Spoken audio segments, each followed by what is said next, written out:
So, ito yung laman ng parcels. Ito yung weighing scale na inaantay ko nga. Ayan. Tapos, gloves na merong brush. Para pag maghuhugas ng pinggan, naka-gloves, ito na rin yung brush. Tapos, gunting. Ang cute niya. Kasi,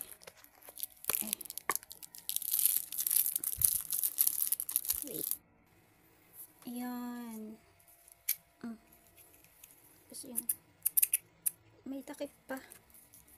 Ito kasi yung gamit ko. So, gagraduate na ako dito. Dito na ako. Kasi may takip. Kasi minsan nakakaano din talaga itong dulo niya. Tapos, ito na nga yung brush. And then, sana may battery lang kasama to. Pag wala, okay lang. Meron naman ako. Tapos, yung tripod ko, ito, na may ring light. Testing. I-set up ko siya. And then, itong weighing scale, bubuksan ko na rin. So, tadan! Meron na siyang kasamang battery. Thank you so much. Ayan. Pangalawang bili ko na to kasi yung nakaraan. Ay, yung una kong ganito, hindi ko na kasi mabalikan. Dun sa bahay, hindi ko na siya mabalikan. Hindi ako makabalik dun sa inalisan kong bahay. Kaya, bumili na lang ako. Kasi magkano lang naman eh. Kaysa naman ipalalamog ko, mas mahal. Eh, bibili na lang ako. Nakukuha ko pa yun pag umuwi ako sa amin.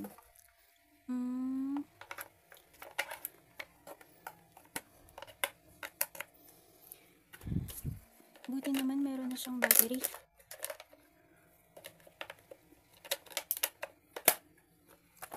Yan. Oh. Oops.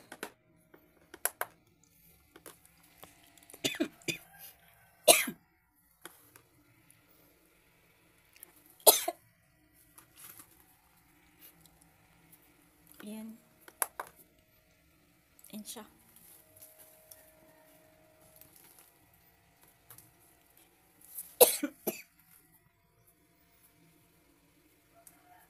When 70 gram.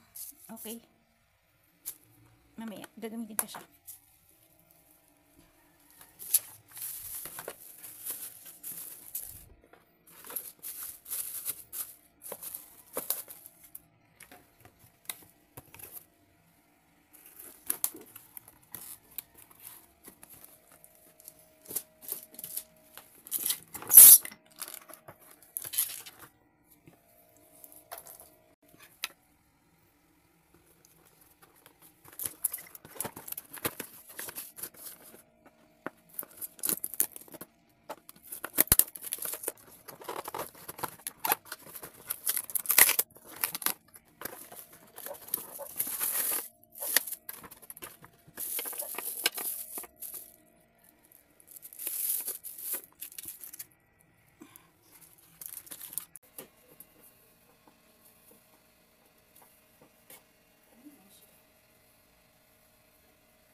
Ayan, ang aking tripod with ring light. Oh, grabe. Nabibili ko na yung mga pangarap ko lang bilhin dati kasi nagbagsakan ng mga presyo nila. Hindi ko kasi afford dati. Ang mahal pa ng ganyan dati. Yung ring light na yan na with stand, tapos yung mannequin na yan, napakamahal ng mga yan. Ngayon, nagbabaan ng mga presyo nila. Price war. Ayan, makiki-buy ako. Mga sumasali sa mga price war. Yun, ang dami na kasing bagong nai-invento ngayong panahon na to. Kaya yung mga dati ay naglulumaan na. Kaya bumababa ng mga presyo. At ngayon, na-afford ko na silang bilhin. So, okay na yan. Ayusin ko na ito. Ayan. At ito, mabiwind na ako. Kasi kailangan ko na mag-work sa mga shop ko eh. Okay, bye-bye!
Ayan, natapos ko na yung yellow.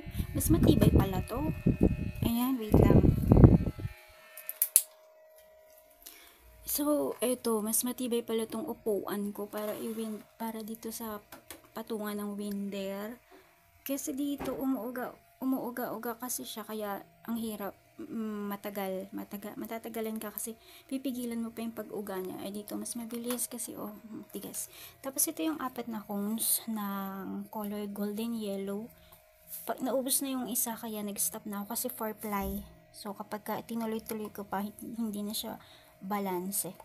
So ito itatabi ko na. Meron pa. Ayan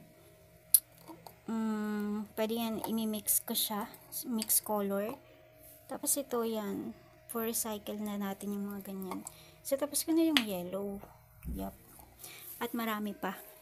This, golden yellow yan, golden yellow. Tapos ito yellow. So ayan, ang dami pa natin.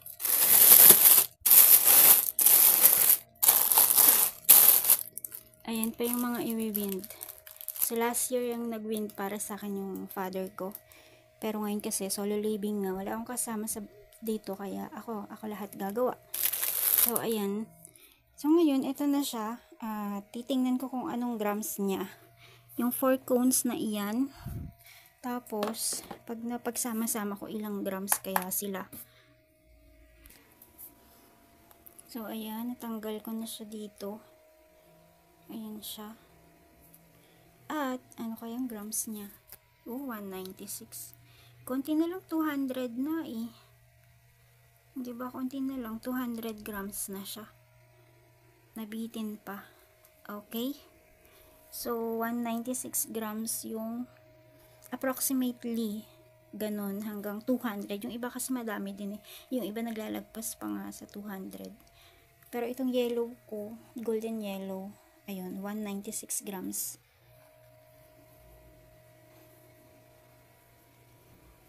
So, yung mga nasa taas na yan, na cube, ito yung mga yan, mga ticket, anong ticket nga ito? Basta may ticket numbers yung mga sinulid na yan. Nahalo lang tong dalawang may glitters. Pero dyan yan, tapos ayan, mga fine cotton and Indophil yarn. Sa baba, mga,